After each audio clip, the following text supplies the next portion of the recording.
Selanjutnya saya buka sesi tanya jawab. Kita punya waktu sampai jam 12, lebih sedikit nggak apa-apa nanti. Bagi teman-teman silahkan yang ingin bertanya. Tadi sudah kami catat Pak Suhyar, ternyata luar biasa respon dari teman-teman. Ada sekitar sudah 7 sampai 8 penanya di chat dan juga yang raise hand. Yang pertama dari Bapak Rudi Hendrawan, ATPN Banjarbaru. Tadi menyampaikan pertanyaan lewat chat. Mungkin bisa langsung Pak Rudi, bisa langsung diskusi dengan Pak Suhyar, bisa langsung dinyalakan. Ya, tes. Ya, sudah masuk. Silakan Pak. Oh, suara saya masuk ya Pak? Sudah. Oke, terima kasih ya, Pak Rudi. Silakan Pak Rudi. Oke, salam hormat Pak Suhyar. Saya bertanya 2 hal Pak. Yang pertama tentang mining right dan benefit right. Tadi juga disinggung masalah apakah nanti aturan undang-undang turunan dari 3/2020 ini desentralisasi kah atau dekonsentrasi. Meskipun pada kenyataannya tadi memang di daerah-daerah ada yang dileburkan, termasuk di daerah saya Kalimantan Selatan itu tidak dileburkan, masih ada dinas ISDM-nya, tapi bidang minerbanya yang mau dilebur Pak. Nah, itu yang terkait pertama. Yang kedua, apakah pengambilan alih kewenangan ke pusat menjadi jaminan untuk tidak terjadi korupsi dalam hal perizinan pertambangan dan pelaporan-pelaporan?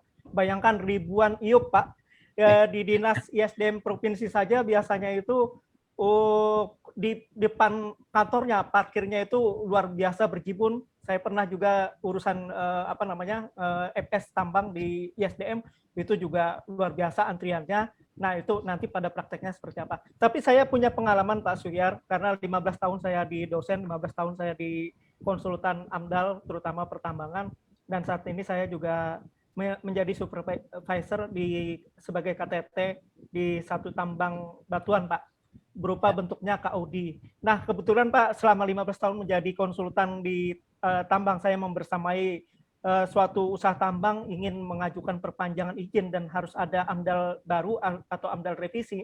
Dalam proses membersamai itu Pak, saya tidak menemukan suatu kondisi ideal di mana suatu korporasi tambang itu memberikan suatu kesejahteraan yang berarti pada lingkungan masyarakat lokal Pak, di mana tambang itu berada.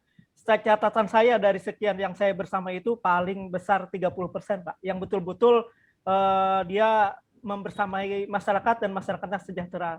70% hanya sebagai formalitas, dan biasanya tambang seperti ini ketika dia mengurus lagi perpanjangan berikutnya, dia kewalahan sendiri Pak, karena begitu hebatnya benturan-benturan terhadap masyarakat sekitar. Nah, itu catatan saya Pak. Dan kemudian ketika saya direkrut untuk menjadi seorang KTT di KUD, saya pikir ini juga hanya mungkin lip service atau misalnya lu nyangat tinggal kayak ya. Bu Yana Bang. Ketiklah punya Bu Yana nih. Ya, moderator tolong dibantu suara yang ini. Bisa dilanjut Pak Rudi? Ya. Nah, ketika masuk ke suatu bentuk KUD Pak, ini saya sangat tertarik, dan saya mungkin dengan forum PUSEP ini bisa menggemakan bahwa korporasi yang semula dampak benefit tadi dikatakan Pak Suhyar, benefit right-nya itu sangat harusnya muncul, tapi tidak muncul. Nah, dengan pola bentuk koperasi unit desa, ini sangat yang saya dapatkan Pak di koperasi unit desa yang saya tangani sekarang. Alhamdulillah Pak, mereka sudah beroperasi 13 tahun, ada 700 anggota, dan semuanya dapat dampak positif yang luar biasa. Kemudian ada di 2020 kemarin sebelum COVID, 2019 akhir ya, itu Pak Bupati Lombok Barat itu datang langsung Pak, 2 bis rombongannya ke tambang kami Pak, tambang KUD Barakat Usaha Bersama, untuk belajar, karena katanya 70% KUD bentuk yang ada di Lombok Barat itu mati suri. Berjalan berapa tahun mati suri. Nah, ini ada sebuah KUD yang berjalan hampir sekarang ini menjajaki 14 tahun, tapi alhamdulillah hidup, masyarakatnya dapat impact yang luar biasa. KUD-nya untung lumayan banyak setiap tahunnya sebagai bentuk bagi hasilnya. Nah, ini mau saya angkat bahwa peranan yang secara aturan bahwa sudah ada Kepmennya tentang PPM ya, pengembangan masyarakat, itu belum terjalankan dengan baik. Nah, dengan pola koperasi unit desa yang menangani tambang, hitungan jari Pak se-Indonesia, ini mungkin bisa digemakan, bisa di-upgrade Pak. Itu Pak. Nah, yang kedua terkait dengan pengambil alihan kewenangan pusat, apakah dalam proses perizinan pertambangan dan pelaporan itu check and balances bisa dikuatkan Pak, sehingga tidak ada upaya-upaya ke arah nepotisme, korupsi, dan seterusnya. Yang padahal ini dalam rangka upaya perbaikan yang sebelumnya itu perizinan di daerah-daerah sehingga menimbulkan raja-raja baru di daerah-daerah. Nah, ini jangan-jangan kembali lagi sebelum otonomi daerah kembali ke pusat juga tidak bagus juga. Nah, ini bagaimana pandangan Pak Profesor Suhyar? Terima kasih. Assalamualaikum. Baik, terima kasih Pak Rudi. Biar lebih interaktif, mungkin langsung bisa dijawab Pak. Nanti untuk pertanyaan berikutnya bisa langsung dijawab juga. Baik, silakan Pak. Baik, memang saya sendiri personally ya agak kaget begitu semua kewenangan masuk ke pusat ya. Ini kaitan dengan penarikan kewenangan ke pusat. Sebenarnya kalau kita lihat dimensi skala keekonomian atau dimensi tambang ini kan mulai dari seonggok pasir sampai dengan skala-skala yang kontrak karya besar-besar ya. Jadi kalau hanya bicara batuan untuk konstruksi jalan, untuk bangunan di desa-desa atau di kota itu tidak perlu sampai ke pusat. Jadi batuan dan batuan dan skala-skala yang lebih kecil ini taruh di daerah, di kabupaten kota sebenarnya cocoknya. Tentu saya melihat yang ada posisi positif undang-undang ini yang baru ini ingin mengakomodasikan undang-undang desa ya, di mana desa ini bisa melakukan kegiatan usaha. Tetapi lagi-lagi walaupun itu ingin mengakomodasikan undang-undang desa, semua kewenangannya yang cilakanya masih di pusat gitu kan. Sekarang ada keinginan untuk mendelegasikan. Saya tidak bisa menduga-duga Pak Rudi kayak apa bentuk pendelegasiannya, tetapi sebenarnya kalau boleh itu adalah memang untuk batuan dan batuan terutama itu taruh di kabupaten. Saya nggak tahu bentuknya apakah dekon sama desen. Yang menjadi pertanyaan, lalu provinsi dapat yang mana gitu, ya kan? Apakah kembali ke pola yang dulu, manakala dia wilayahnya lintas atau di dalam provinsi untuk mineral dan batu bara di provinsi. Ini saya juga belum tahu. Apakah lalu pertanyaan berikutnya apakah bentuk dekon atau desen. Dan ini menjadi pelik. Memang komplikasinya begitu besar manakala organisasinya sudah berubah di daerah. Jadi rasa feeling saya ini juga tidak termitigasi dengan baik gitu loh, manakala undang-undang ini keluar gitu loh, nggak melihat dampaknya. Dan sekarang memang terjadi kewalahan di pusat, bagaimana menangani RKAB-nya, bagaimana menangani AMDAL-nya dan sebagainya. Saya sih punya pendapat secepatnya kewenangan ini cepat diselesaikan, dilimpahkan kembali ke daerah. Kemudian istilah benefit right itu sebenarnya itu baru saya perkenalkan Pak ya. Jangan sampai benefit itu tidak begitu optimal dan tidak tetap tepat sasaran. Jadi bukan hanya mineral right oleh negara, mining right oleh pemerintah, plus pemerintah daerah, kemudian economic right itu pelaku usaha. Biasanya kalau bicara pelaku usaha ini, pelaku usaha pemegang yang gede-gede ini kan, tetapi harus ada benefitnya gitu loh. Benefit dari pemegang IUP ataupun KK yang gede, kemudian juga benefit dia melakukan kegiatan usaha sendiri seperti baru dikatakan tadi, tambang rakyat skala desa ya.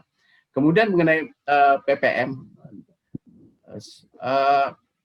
memang ini kompleks juga. Sebenarnya manakala kewenangan daerah, PPM itu harus punya standar gitu. Standar berapa porsi dari revenue yang harus disampaikan kepada masyarakat.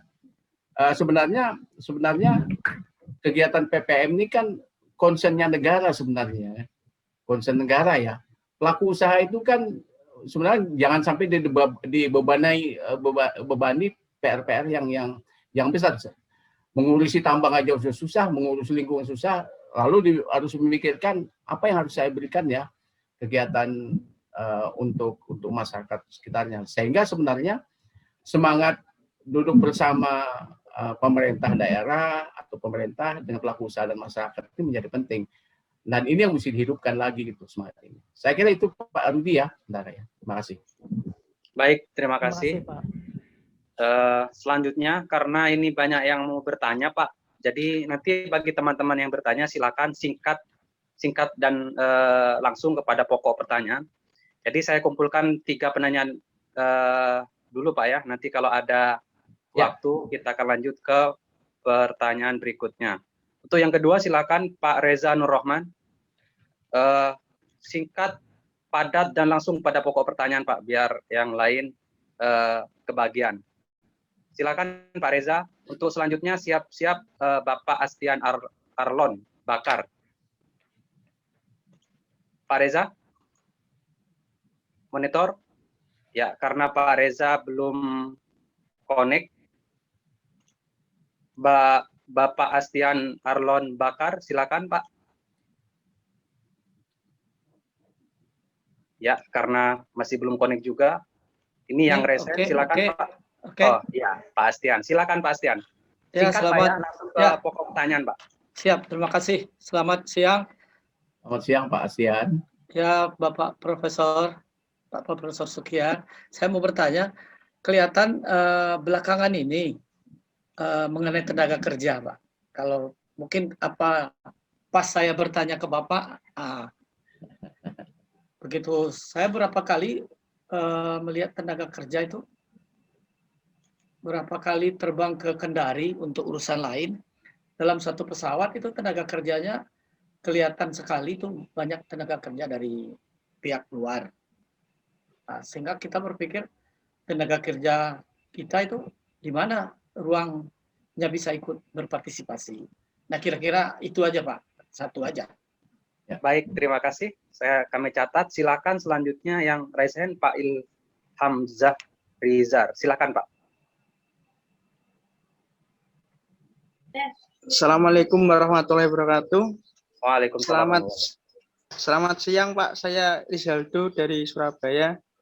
Saya mau bertanya yang ringan-ringan saja berkaitan dengan gini Pak, pertanyaannya. Bagaimana sih Pak selama ini tentang pemanfaatan pemerintah terhadap hasil tambang kita? Apakah selama ini pemerintah masih berharap terhadap negara lain? Apakah pemerintah sekarang udah bisa mandiri dalam pemanfaatan hasil tambang?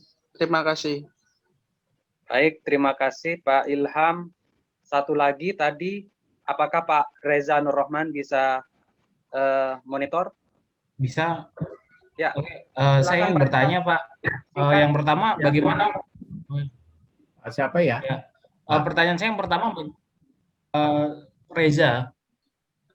Ya, bagaimana model ideal pengelolaan lahan pasca tambang di Indonesia? Adakah studi kasus yang bisa dijadikan teladan oleh kita semua? Pertanyaan kedua dan terakhir, bagaimana model ideal K3 dalam pertambangan? Apa pelajaran hukum pertambangan yang bisa kita ambil dalam kasus kegagalan tambang seperti Lapindo? Terima kasih banyak, Pak. Baik, terima kasih. Sementara untuk termin pertama, cukupkan 3 dulu. Silakan Pak Dr. Surya. Baik, pertama dari Pak Astian, ini ada 3 penanya Pak Andi. Kemudian yang terakhir Pak siapa ya? Reza ya? Pak Reza Nur Rahman. Oh Pak Reza. Yang kedua mulai sama Pak Andi Riza ya? Yang kedua tadi Pak Andi Riza ya? Ya. Dari Surabaya yang tidak salah. Ya, baik. Terima kasih kepada 3 penanya ini. Pertama ke Pak Astian, memang ini menjadi isu sentral ya saat ini ya, mengenai tenaga kerja asing di Indonesia, terutama tenaga kerja yang kita bisa lihat berasal dari China yang begitu banyak. Sebenarnya di sini perannya pemerintah, bagaimana penggunaan tenaga kerja ini harus dilakukan oleh perusahaan-perusahaan tambang ataupun smelter, dan harus terjadi ada perencanaan pengurangan tenaga kerja secara bertahap ya. Kemudian memang kalau tenaga kerja jenis tenaga kerja tertentu itu tersedia di Indonesia, seyogianya ini cukup dari dalam negeri ya. Dan ini yang harus dilakukan. Ada permasalahan sedikit Pak Astian, saya nggak tahu apakah ini mengganggu atau tidak di dalam pelaksanaan kerja atau operasi tambang di daerah. Bukan tambang ya, terutama untuk smelter ya. Kalau tambang sih Indonesia semua itu ya, menambangnya ya. Tapi untuk kegiatan pengolahannya, hampir semua instruksi ataupun peralatan itu dibuat atau instruksinya dalam bahasa Cina ya. Sehingga pada saat konstruksi ini semua dilakukan oleh kegiatan ataupun tenaga kerja dari Cina. Dan ini sebenarnya dengan pengalaman seperti itu seharusnya sudah ada juga instruksi dari kita supaya semua capex, peralatan modal ataupun kegiatan atau instruksi lainnya ya standar itu ditulis dalam bahasa Indonesia atau bahasa Inggris sehingga ini bisa dimengerti oleh masyarakat Indonesia. Dan ini harus dilakukan oleh pemerintah tentunya. Saya kira itu ya jawaban saya. Kemudian masalah bukan masalah ya, keinginan tahu dari Pak Andi Riza dari Surabaya. Ini juga Pak Ilham Zah. Yang Surabaya ya? Ya, Oke. Pak Ilham Zah Rizal. Seberapa jauh kita bisa memanfaatkan jenis tambang? Inilah yang menjadi pokok inti Undang-Undang 4 dan Undang-Undang 3. Bagaimana kegiatan usaha tambang yang menghasilkan produk tambang kita bisa olah. Apa yang terjadi sebenarnya di Indonesia? Kita punya tambang katakanlah tambang boksit ya. Boksit itu kan menciptakan aluminium. Ini dibawa ke luar, tetapi kemudian aluminiumnya masuk lagi ke Indonesia dan kita membeli untuk bahan bangunan ya. Demikian juga dengan tembaga ataupun nikel ya kan. Kita ekspor, tetapi juga masuk barang-barang midstream produk, misalkan stainless steel, baja, masih juga kita import. Padahal kita punya nikel ore atau biji nikel yang banyak. Jadi ini juga PR kita. Oleh sebab itu dalam undang-undang ini ada kewajiban untuk mengolah dan memurnikannya. Ini baru sebatas mengolah dan memurnikan. Artinya baru sebatas dari biji itu menjadi logam. Tentu kalau dari logam ini kan perlu ada turunan nih kan. Banyak nih kan untuk difabrikasi ya. Bentukan-bentukan untuk akan digunakan di dalam industri manufaktur ya kan, yang lebih jauh ke hilir. Jadi PR kita Pak untuk memanfaatkan. Kemudian terakhir mengenai pasca tambang ada model yang sudah berlangsung hingga saat ini ya, itu Newmont Minahasa ya. Saya kira itu 20 tahun yang lalu ya. Dan itu suatu bukti empiris bahwa kita sudah pernah melakukan dan sekarang tidak ada hal-hal yang negatif terjadi di sana ini Newmont Minahasa. Itu mengenai pasca tambang. Tentu kalau ini harus dibedakan dengan reklamasi. Reklamasi itu kegiatan yang setiap saat dilakukan oleh perusahaan tambang. Tetapi pasca tambang itu kalau tambangnya sudah habis, tidak ada kegiatan usaha tambang atau penambangan, maka ini harus ada suatu kegiatan pasca tambang melakukan monitoring apakah ada dampak-dampak negatif akibat tambang. Kemudian masalah K3. Sebenarnya semua kegiatan usaha tambang itu sudah ada ketentuannya ya. Aturannya ya, bagaimana untuk lingkungan, bagaimana keselamatan kerja itu adalah keselamatan instalasi, keselamatan pekerja, kemudian termasuk kesehatannya. Pertanyaannya adalah tentu ini tugasnya kita, terutama KTT, untuk menerapkan kaidah-kaidah itu secara baik dan benar. Kemudian ini dihubungkan dengan Lapindo, ini menarik juga.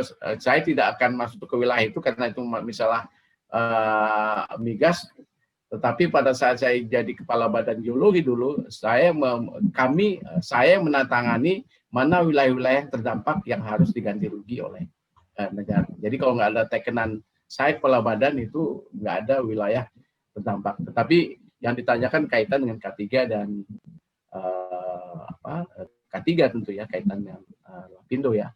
Saya mungkin kalau jawab kalau untuk menjawab masalah migas ya. Saya kira itu ya. Baik, terima kasih. Kita masih ada waktu 10 sampai 15 menit lagi. 3 sampai 4 penanya lagi ya Pak Suhyar ya, karena terlalu banyak. Ya, bagi teman-teman yang belum kesempatan, mohon maaf, nanti bisa kita jawab via email atau tertulis pertanyaannya. Baik, saya ambil 2 dari kolom chat dan 2 dari teman-teman yang angkat tangan atau resen. Silakan yang pertama Bapak M. Muslim SPD, silakan. Monitor Pak M. Muslim. Baik, terima kasih atas waktu dan kesempatan yang diberikan. Sebagaimana pertanyaan yang saya sampaikan lewat kolom chat tadi, saya menanyakan tentang adakah ruang dan kesempatan bagi warga masyarakat, warga di sekitar daerah pertambangan, minerbanya, apakah mereka bisa bergandengan dengan pihak pengusaha untuk bersama-sama bisa menikmati ataupun mengusahakan pertambangan di tempat tersebut? Kalau memang bisa, seperti apa proses ataupun mekanisme yang harus dilalui? Demikian, terima kasih. Terima kasih Pak Muslim. Silakan. Yang kedua, Bapak Mega Ihya Muiz. Koreksi, moderator saya. Ya Ibu Mega, mohon maaf. Silakan Bu Mega. Terima kasih. Saya Mega dari Sulawesi Selatan. Salam Pak Suhyar. Pertanyaan saya tadi terkait dengan hak penguasaan negara terhadap sumber daya mineral. Ya, salah satu bentuknya adalah pengelolaan secara langsung ya. Dalam hal ini adalah kepemilikan saham atau negara ikut terlibat langsung dalam pengelolaan manajemen perusahaan tambang. Nah, pertanyaan saya adalah bagaimana Pak Suhyar melihat tentang peluang pemerintah daerah dan masyarakat lokal terhadap ikut dalam divestasi saham pertambangan. Terus yang kedua, maaf tambahan, yang terkait dengan pasal 17A Undang-Undang Nomor 3 Tahun 2020 yang saya lihat bahwa ada kekebalan atau jaminan bagi pengusahaan tambang untuk tidak ada perubahan dalam hal tata ruang terhadap wilayah izin usaha pertambangan yang telah diberikan oleh negara. Nah, dalam fakta yang terjadi di lapangan bahwa ada beberapa wilayah yang ternyata itu tumpang tindih dengan program pemerintah seperti menjadi tanah objek reforma agraria. Nah, ini yang kemudian memperhadapkan perusahaan dengan masyarakat yang ada di lapangan. Dalam hal ini masyarakat ingin melegalisasi area tersebut di dalam program pemerintah PTSL melalui sertifikasi. Satu sisi wilayah itu dibebani diberikan izin oleh pemerintah. Terima kasih. Baik, terima kasih Ibu Mega. Terus selanjutnya yang resen silakan Bapak Dani. Monitor. Baik, terima kasih moderator atas kesempatannya. Salam hormat untuk Pak Suhyar. Terima kasih. Pertanyaan saya singkat saja Pak, terkait dengan isu pertambangan yang belakangan lagi heboh dan juga hot sekali terkait dengan tambang Sangihe Pak. Oke. Iya, mengenai tambang Sangihe, mohon komentarnya nanti terkait dengan tambang tersebut. Kenapa sampai bisa keluar izinnya, padahal masyarakat di sana itu menolak terkait dengan tambang tersebut, Pak. Itu saja, Pak. Mohon komentarnya. Terima kasih, Pak Moderator. Terima kasih, Pak Dani. Satu lagi, Pak ya. Saya satu lagi kasih kesempatan singkat satu pertanyaan saja ya. Silakan, Bapak Adi Mirza. Ya, Pak Adi Mirza. Assalamualaikum. Waalaikumsalam warahmatullahi wabarakatuh. Mohon izin, Pak. Saya kan pernah urus IPR nih, Pak, di daerah Kabupaten Bungo. IPR saya itu pengajuan saya koordinatnya masuk ke wilayah IPR. Namun dari Kabin RT RW mengeluarkan rekomendasi untuk kesesuaian tata ruangnya, Pak. Mohon petunjuknya, Pak. Baik, terima kasih Pak Andi Mirza. Tadi ada 4 penanya, Pak. Ya. Biar silakan, Pak. Wah, ini memang pertanyaan yang faktual, aktual yang sering sekali kita dapati kalau kita sosialisasi tentang kebijakan pertambangan ataupun perundang-undang pertambangan ya. Biasanya kalau undang-undang itu ataupun peraturan yang dibawanya manis kelihatannya, tapi tidak demikian ya di lapangan, dan dari sini sebenarnya pemerintah harus belajar apa yang terjadi di lapangan gitu. Nah, pertama kaitan dengan Pak Muslim ya. Bagaimana sebenarnya keterlibatan masyarakat di sekitar tambang ya? Artinya bagaimana mereka bisa terlibat di dalam kue pertambangan lah, kira-kira begitu ya.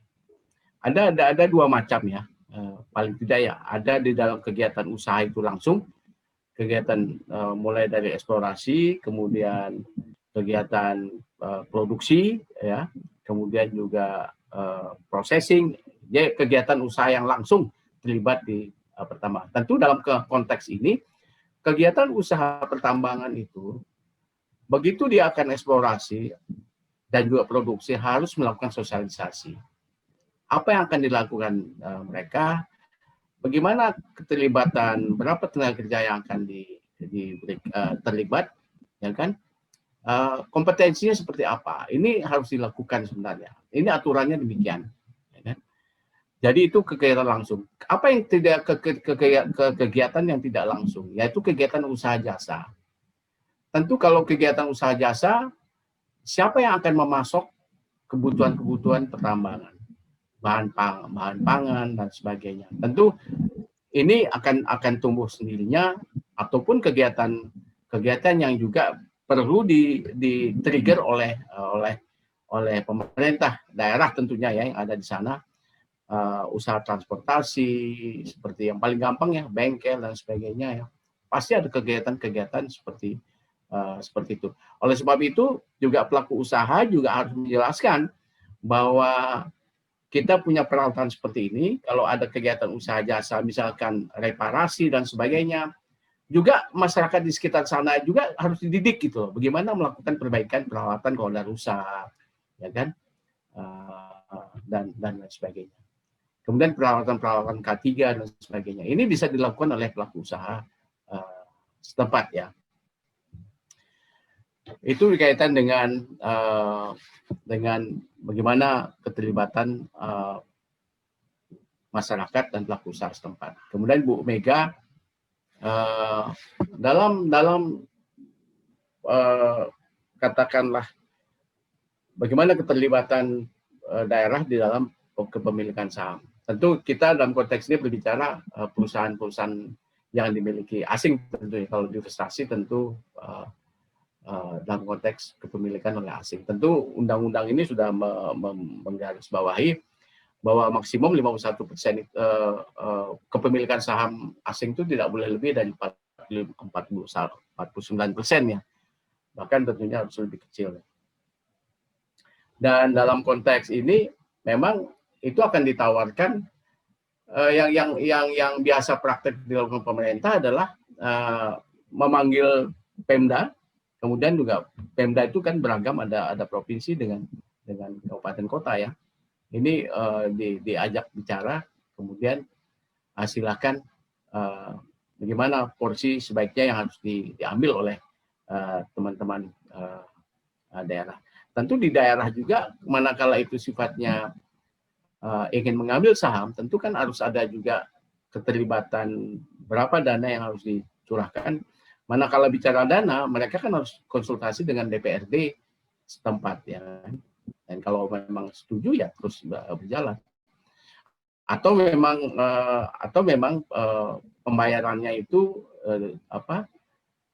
bisa dilakukan dengan menjaminkan keuntungan yang akan diperoleh. Banyak pola-pola yang bisa dilakukan.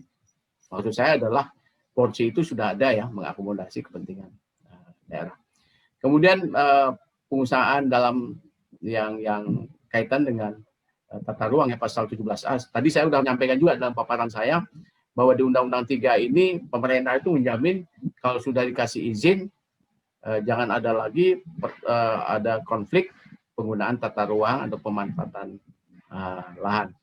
Tentu dalam prakteknya yang disampaikan Ibu Mega tadi adalah praktek-praktek yang sekarang berkembang saat ini ya. Dan yang saat ini itu harus diselesaikan oleh pemerintah. Ya kan? Kalau memang dirasakan ada kepentingan lain lebih penting, misalkan ada rencana bangun kereta api atau jalan raya dan sebagainya, ini kan bisa dibicarakan. Ya kan si pelaku usaha ini akan mengungkapkan data-data di mana potensi yang akan dia gali ataupun ditambang kan. Demikian juga di mana daerah akan menempatkan pemanfaatan lahannya. Semua harus diberikan. Yang harus diingat adalah sekali izin itu diberikan, izin itu bukan diberikan oleh pemerintah, bukan diberikan oleh pemerintah daerah, tetapi oleh negara. Karena izin itu dasarnya adalah undang-undang. Undang-undang itu adalah milik negara. Jadi harus sama-sama menjaga. Oleh sebab itu yang terpenting adalah sebelum izin itu diberikan, maka harus ada pengetahuan dari daerah. Maka di undang-undang itu disebutkan kalau manakala WIUP itu akan diterbitkan, maka daerah itu memberikan rekomendasi. Ada tidak penggunaan lain yang sudah ada, sehingga nanti tidak konflik di masa akan datang. Kemudian Pak Dhani ini kaitan Sangihe, saya nggak tahu Pak Dhani ikut ini nggak ya FGD atau webinar mungkin 2 minggu lalu ya mengenai Sangihe ya. Ini kan pembicaraannya itu bahwa wilayah itu sebagian besar akan dikuasai oleh tambang. Sebenarnya tambang itu pada saat dia posisinya begini, kontrak karya itu kan diberikan oleh pemerintah ya, mewakili negara sekian tahun yang lalu. Saya kira mungkin bangsa ini generasi, saya nggak tahu generasi ke-6 kali ya Sangihe ini ya. Mungkin katakanlah 20 tahun, 15 tahun yang lalu ya. Tetapi karena eksplorasinya pelik ya, sehingga tertunda-tunda dan sekarang sudah masuk FS misalnya. Dan begitu FS masuk, tentu wilayahnya dikecilkan ya. Saya nggak tahu berapa puluh hektar yang dipakai ya, tetapi tidak besar. Tapi poinnya adalah begini, itu adalah suatu kontrak karya yang sebenarnya kita harus hormati karena itu untuk menjaga kelangsungan usaha jaminan hukum. Tentu kalau mana kita menolak tentu ada konsekuensinya dan kalaupun ada konsekuensinya tentu harus dihadapi. Tapi poinnya adalah manakala kegiatan operasi ini akan dilakukan, mesti ada sosialisasi kepada masyarakat. Apa dampak-dampak yang akan dikenai atau terkena dan bagaimana keterlibatan masyarakat lokal di dalam kegiatan usaha pertambangan. Jadi wilayahnya juga sudah disempitkan saya kira ya. Saya kira itu ya. Kemudian IPR, ini Muara Bungo Pak ya atau Bungo ya? Jambi Pak ya? Siap Jambi Pak, Muara Bungo Jambi. Sebenarnya kalau WP wilayah pertambangan yang besar udah keluar, otomatis dia bukan otomatis, maaf. Saya nggak tahu apakah WPR itu sudah ditetapkan belum oleh Bupati ya? Belum ya? Kalau untuk oleh yang dulu oleh Bupati tentunya Undang-Undang 4 ya, kalau Undang-Undang 4. Kalau kami ambil data dari Dinas SDM Provinsi kemarin Pak, itu sudah masuk dan sudah ditetapkan oleh Dinas PU masuk ke tata ruang wilayah izin pertama rakyat. Itu Pak.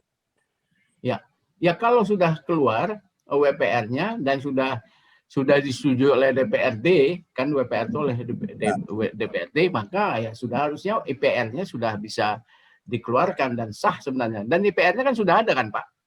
Kalau untuk IPR kita lagi dalam pengajuan IPR. Oke. Begitu satu checklist. Ini peliknya begini Pak ya, WPR sudah ada, IPR-nya lagi proses. IPR-nya Bapak ke Menteri aja sekarang. Dalam salah satu checklist persyaratannya Pak harus ada rekomendasi dari Kabid RT RW-nya Pak. Oke, ya udah apa boleh buat kalau memang itu ketentuannya ya, WPR-nya sudah ada. Dan ini juga perhatian juga oleh teman-teman di daerah yang mengelola IPR, karena ada ketentuan WPR. Saya sih inginnya kalau ada kegiatan tambang rakyat yang sudah berjalan, ini yang sudah berjalan tetapi WPR-nya belum ada, mungkin perlu proaktif teman-teman di daerah untuk melakukan WPR-kan itu kawasan itu. Dan kemudian serahkan kepada pemerintah, biar pemerintah nanti melakukan evaluasi atas WPR itu ya. Kan kegiatan ini sudah ada Pak ya. Kegiatannya untuk masyarakat kecil sudah Pak. Kita kan mau ada kontrak lain. Ya, jadi sebenarnya juga kita kan ingin rakyat kita ini juga bekerja dilindungi secara hukum kan Pak ya. Jangan kalau kita ini tidak berlandas hukum, kita ini bisa kadang-kadang bisa dikriminalisasi gitu loh. Oh, Bapak bekerja tidak, wah udah habis-habisan itu. Maka memang daerah tugasnya kita, pemerintah daerah itu